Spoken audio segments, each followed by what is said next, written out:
नमस्कार दोस्तों, स्वागत है आपका अपने YouTube channel Veeru Dwivedi education hub पर। उम्मीद करता हूं कि आप बेहतर होंगे, आपका परिवार पूर्ण रूप से खुशहाल, स्वस्थ और मस्त होगा डियर। आज हम बात करेंगे सामाजिक अध्ययन के टॉप 13 महत्वपूर्ण प्रश्नों की, जो कि आगे आने वाला यूपी टेट हो या सुपर टेट हो या कोई भी ऐसा प्रतियोगी परीक्षा आप देने जा रहे हैं जिसमें सामाजिक विषय यानी कि जीएस से प्रश्न पूछे जाते हैं, तो ये वीडियो सिर्फ उसी के लिए है। वीडियो को बिल्कुल शिद्दत से अंत तक वॉच कीजिएगा। अगर वीडियो अच्छा लगे तो ही चैनल को सब्सक्राइब कीजिएगा, वरना ना कीजिएगा। तो आइए बात करते हैं पहले प्रश्न से। पहला प्रश्न कह रहा है, भूमि की माप के आधार पर भू राजस्व और प्रति बिस्वा उपज का आकलन सबसे पहले किसके शासन काल में हुआ था?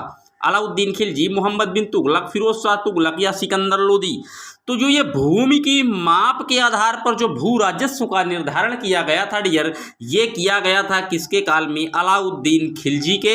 और अलाउद्दीन खिलजी ने ही क्या, बाजार कर नियंत्रण प्रणाली को भी लागू किया था। इसने कहा था कि कोई भी जो व्यापारी है वो कम तौल नहीं करेगा। अगर कोई व्यापारी घट तौली या कम तौली करता है तो उसके शरीर से मांस को उतना काट कर चढ़ा दिया जाएगा। ऐसा सख्ती के साथ बाजार प्रणाली कर को लागू करने वाला शासक था अलाउद्दीन खिलजी। तो इसका ए ऑप्शन एकदम करेक्ट है डियर। आइए चलते हैं अब अपने अगले प्रश्न की ओर। अगला प्रश्न कह रहा है, निम्न में से कौन सा विकल्प आदर्श पाठ्य योजना की विशेषता को प्रदर्शित करता है? उदाहरणों का प्रयोग, भाषा की सरलता, व्यक्तिगत पथ के प्रदर्शन या उपर्युक्त सभी? तो यहाँ जो विकल्प आदर्श पाठ्य योजना की विशेषता को प्रदर्शित कर रहा है डियर, ये तीनों ही प्रदर्शित कर रहे हैं। उदाहरणों का प्रयोग भी हम करेंगे, भाषा की सरलता और बोधगम्यता और प्रवाह उचित अवरोह का भी ध्यान रखेंगे, और व्यक्तिगत जो पथ प्रदर्शन है, जो इंडिविजुअल जो पथ प्रदर्शन है व्यक्तिगत तरीके से जो हमें देना है वो भी हम करेंगे। तो डी ऑप्शन एकदम करेक्ट है। आइए चलते हैं अपने अगले प्रश्न की ओर। अगला प्रश्न कह रहा है, डूरंड कप किस खेल से संबंधित है? क्या हॉकी से, टेनिस से, फुटबॉल से या बैडमिंटन से?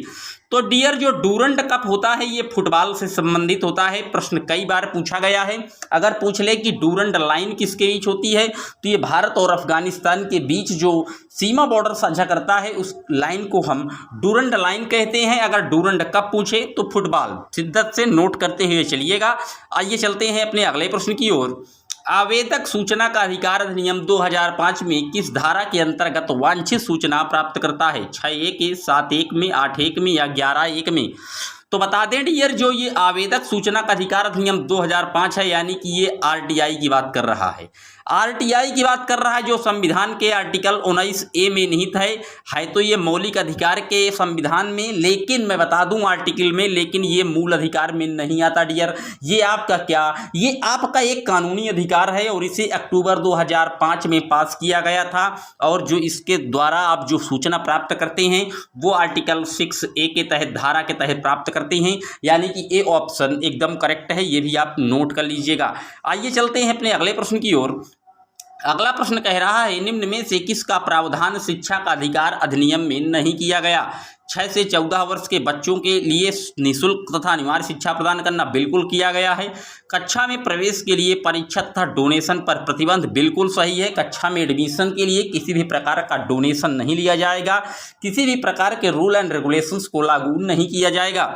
तीसरा कह रहा है, बच्चे को रोजगार की गारंटी लेना बिल्कुल यही गलत है डियर, क्योंकि बच्चे को रोजगार की गारंटी की कोई गारंटी नहीं कि बच्चा क्या रोजगार से ओतप्रोत हो जाए। ये बात नहीं करता। हमारी जो मूलभूत जो शिक्षा है, यानी कि जो बेसिक शिक्षा है, जिस 6 से 14 वर्ष तक की जो मूलभूत शिक्षाएं हैं उसको सरकार ने जो है फ्री एजुकेशन कंपलसरी के नाम से भी जारी किया है। तो इसका सी ऑप्शन एकदम करेक्ट है। बिल्कुल शिद्दत से नोट करते हुए एक एक पॉइंट को चलिएगा।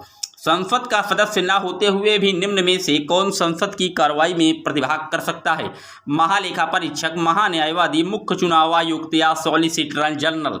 तो संसद का तो सदस्य नहीं होता कौन? महान्यायवादी।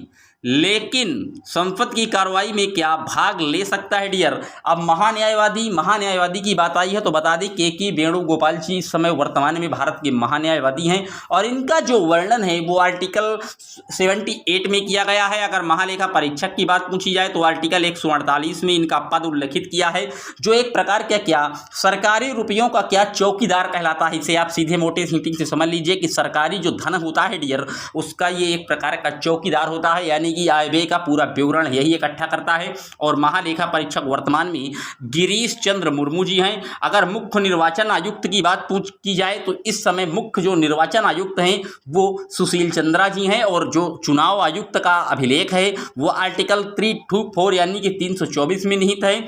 और जो चुनाव आयुक्त के सदस्यीय टीम होती है इसमें 3 सदस्य होते हैं, एक मुख्य चुनाव आयुक्त होता है और 2 सह चुनाव आयुक्त होते हैं। तो मुख्य चुनाव आयुक्त तो वर्तमान में सुशील चंद्रा जी हैं और जो 2 सह चुनाव आयुक्त हैं उनमें एक हैं डॉक्टर अनूप चंद्र पांडे और डॉक्टर राजीव कुमार, 2 लोग ये भी हैं, ये भी आप नोट कर लीजिएगा। आइए चलते हैं अपने अगले प्रश्न की ओर।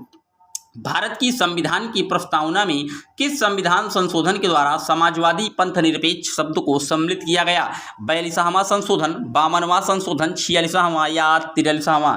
तो पहली बात तो बता दें भारत की जो संविधान की प्रस्तावना है उसमें सिर्फ और सिर्फ एक बार संशोधन किया गया है और वो 42वां संविधान संशोधन है जो हुआ था 1976 में। और इसी संविधान संशोधन को हम कभी कभी लघु संविधान की भी संज्ञा देते हैं और प्रस्तावना को भारतीय संविधान में क्या आत्मा और कुंजी भी कहा जाता है। तो इतनी चीजें नोट करते हुए चलिएगा बिल्कुल शिद्दत से। पहली बार आए हैं, अगर समझाने का तरीका अच्छा लगे तो ही सब्सक्राइब कीजिएगा वरना ना कीजिएगा। आइए चलते हैं अपने अगले प्रश्न की ओर। सर्वोच्च न्यायालय ने किस केस में निर्णय देते हुए स्पष्ट किया कि संसद का जो संविधान की जो मूल स्वरूप में कोई परिवर्तन नहीं कर सकती। गोलकनाथ केस में, केशवानंद भारती केस में, मिनर्वा मिल्स केस में या उपर्युक्त में से कोई नहीं। तो सर्वोच्च न्यायालय ने जो ये फैसला दिया था कि जो संसद है वो संविधान के जो प्रस्तावना या मूल स्वरूप में कोई परिवर्तन नहीं कर सकती, ये जो निर्णय आया था ये केशवानंद भारती बनाम केरल राज्य सरकार द्वारा आया था और 1973 का ये मामला है। केरल राज्य सरकार बनाम केशवानंद भारती ये केस हुआ था। तो इसमें ढांचे में जो संविधान की है उसमें कोई परिवर्तन नहीं किया जाएगा।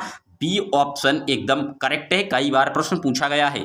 आइए चलते हैं अपने अगले प्रश्न की ओर। संविधान के किस अनुच्छेद के अंतर्गत भारत की किसी भी राज्य में राष्ट्रपति शासन लागू किया जा सकता है। अनुच्छेद 370, 352, 356, 360। तो बता दें अगर राष्ट्रपति शासन भारत के किसी भी राज्य में लागू करना है तो वो सिर्फ और सिर्फ आर्टिकल 356 से ही आप लागू कर सकते हैं। सी ऑप्शन करेक्ट है। 360 ये वित्तीय आपात की घोषणा करता है ये, और 352 ये बाह्य युद्ध की बाह्य आक्रमण की जो है वो भी एक प्रकार का राष्ट्रीय आपात है। और आर्टिकल 370 आपको पता है जम्मू कश्मीर में लगा हुआ था, लेकिन अभी पिछले वर्ष में इसे भारत देश के गृह मंत्री होम मिनिस्टर अमित शाह जी ने राज्यसभा और लोकसभा से बिल्कुल पारित करके संविधान में 370 और 35 की धाराओं को बिल्कुल समाप्त कर दिया गया है। अब जो है जम्मू कश्मीर एक यूनियन टेरिटरीज है। जम्मू कश्मीर को जो है लद्दाख और जम्मू 2 यूनियन टेरिटरीज में निर्धारित कर दिया गया है। उन्हें कोई भी विशेष अधिकार अब उन राज्यों को प्राप्त नहीं है डियर। आइए चलते हैं अब अपने अगले प्रश्न की ओर। भारत में उपभोक्ता संरक्षण अधिनियम कब पारित हुआ। 1966, 76, 86 या 96। तो बता दें डियर अगर उपभोक्ता संरक्षण अधिनियम की बात पूछी जाए तो ये 1986 में पारित हुआ था। सी ऑप्शन एकदम करेक्ट है। आइए बात करते हैं अपने अगले प्रश्न की। सामाजिक विज्ञान विषय की विषय वस्तु के शिक्षण में बालक की अवधारणा आत्मक समझ विकसित हो जाए तो बालक में कौन सा परिलक्षित नहीं होगा। सामाजिक मुद्दों पर स्वतंत्र रूप में सोचने का विकास बिल्कुल होगा। सामाजिक मुद्दों की आलोचनात्मक समीक्षा करने की क्षमता का विकास बिल्कुल होगा। लेकिन ये लिखा है तीसरे ऑप्शन में रटने की क्षमता का विकास। हमें रटना नहीं है, हमें बालक को रटंत प्रणाली से जोड़ना नहीं है, क्योंकि जो हमारा NCF है नेशनल कैरिकुलम फ्रेमवर्क 2005 वो रटने पर बल नहीं देता, वो करके सीखने पर, प्रत्यक्ष ज्ञान पर बल देता है डियर। तो सी ऑप्शन एकदम करेक्ट है। चलते हैं अपने अगले प्रश्न की ओर। अगला प्रश्न कह रहा है भारत में जल संग्रहण से संबंधित नीरू मीरू कार्यक्रम किस प्रदेश में चलाया जाता है। राजस्थान, आंध्र प्रदेश, उत्तराखंड या मणिपुर। तो जो ये नीरू मीरू कार्यक्रम की योजना है जल संग्रहण की, ये आंध्र प्रदेश राज्य की योजना है। बी ऑप्शन एकदम करेक्ट है। आंध्र प्रदेश की बात आई है तो इस समय वर्तमान में आंध्र प्रदेश के मुख्यमंत्री जो है वो वाई.एस. जगन मोहन रेड्डी जी हैं। और बता दें डियर, आंध्र प्रदेश भाषा के आधार पर गठित होने वाला पहला राज्य है, जो कि 1953 में भाषा के आधार पर गठित होने वाला पहला राज्य बन गया था।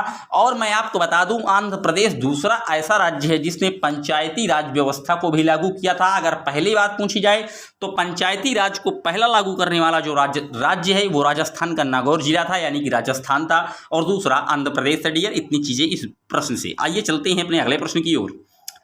वह देश जहां पर 100% जनसंख्या नगरों में वास करती है, जापान, संयुक्त राज्य अमेरिका, न्यूजीलैंड या सिंगापुर। तो जो 100% जनसंख्या नगरों में निवास करती है वो सिंगापुर में करती है, और सिंगापुर की जो राजधानी है वो सिंगापुर सिटी है डियर। ये भी आप नोट कर लीजिएगा। बात करते हैं अपने अगले प्रश्न की। भारत में ग्रीष्मकालीन मानसूनी हवाएं किस दिशा की ओर चलती हैं? दक्षिण पश्चिम से उत्तर पूर्व, उत्तर पूर्व से दक्षिण पश्चिम, या दक्षिण पश्चिम से उत्तर पश्चिम, या उत्तर पश्चिम से दक्षिण पश्चिम। तो भारत में जो ग्रीष्मकालीन मानसून हवाएं हैं डियर वो दक्षिण पश्चिम से क्या उत्तर पश्चिम की ओर चलती हैं, यानी कि सी ऑप्शन एकदम करेक्ट है। जब दिन और रात की अवधि बराबर होती है तो सूर्य की किरणें सीधी पड़ती हैं। कहां पड़ेगी? जब दिन और रात बराबर होगा तो सूर्य की किरणें कहां सीधी पड़ेंगी? क्या उत्तरी ध्रुव पर, भूमध्य रेखा पर, दक्षिणी ध्रुव पर, या कर्क रेखा पर? तो जब दिन और रात बराबर होता है तो सूर्य की जो किरणें हैं डियर वो पड़ेंगी कहां? भूमध्य रेखा पर। बी ऑप्शन एकदम करेक्ट है। भूमध्य रेखा पर एकदम सीधी पड़ती हैं। भूमध्य रेखा को हम विषुवत रेखा के नाम से भी जानते हैं। इसे हम 0 डिग्री अक्षांश के नाम से भी जानते हैं डियर। ये भी आप नोट कर लीजिएगा। आइए बात करते हैं अपने अगले प्रश्न की। सामाजिक विज्ञान के अध्यापक का उद्देश्य होना चाहिए सामाजिक समरसता का विकास करना, सामाजिक व्यवस्था का नवनिर्माण करना, सामाजिक समस्याओं का समाधान ढूंढना, या उपर्युक्त सभी। तो सामाजिक विज्ञान के अध्यापकों के ये तीनों ही कार्य हैं, और डी ऑप्शन एकदम करेक्ट है। नोट कर लीजिएगा। बात करते हैं अपने अगले प्रश्न की। कक्षा में सामाजिक रूप से अपेक्षित वर्गों के प्रोत्साहन के लिए आप क्या करेंगे? सामाजिक कुरीतियों पर कटाक्ष करेंगे, अंधविश्वास की उपेक्षा करेंगे, समाज के रीति रिवाजों का विश्लेषण करेंगे, या समाज की बुराइयों को कम करने एवं अच्छाइयों को प्रोत्साहित करने को कहेंगे? तो बिल्कुल सही है, डी ऑप्शन। यही काम हम करेंगे कि समाज की जो बुराइयां हैं उनको कम करने और अच्छाइयों को क्या प्रोत्साहित करने की हम बात करेंगे। डी ऑप्शन एकदम करेक्ट है। बात करते हैं अपने अगले प्रश्न की। सामाजिक विज्ञान के अध्यापकों को छात्रों को देना चाहिए सामाजिक समस्याओं का ज्ञान, सामाजिक कुरीतियों के निदान का ज्ञान, नए सामाजिक सांस्कृतिक परिवर्तनों का ज्ञान, या संस्कारी व्यवस्था समाज के निर्माण हेतु उपर्युक्त सभी प्रकार का ज्ञान। तो हम जो समाज के निर्माण हेतु क्या उपर्युक्त सभी प्रकार के ज्ञानों को देंगे बालक को। डी ऑप्शन एकदम करेक्ट है। ये चलते हैं अपने अगले प्रश्न की ओर। 3 ओर से समुद्र से घिरा हुआ स्थलीय भाग क्या कहलाएगा? तट, द्वीपीय, प्रायद्वीपीय, या डेल्टा? तो 3 ओर से जो समुद्र से घिरा होगा जिसे उसे हम प्रायः द्वीप कहते हैं, और जो 4 ओर से घिरा होगा चारों ओर से उसे हम द्वीप कह देते हैं डियर। अस्पृश्यता का अंत भारतीय संविधान के किस अनुच्छेद में है? 16, 17, 18 या 14? तो बता दें डियर, जो छुआछूत या अस्पृश्यता का अंत है वो आर्टिकल 17 में निहित है।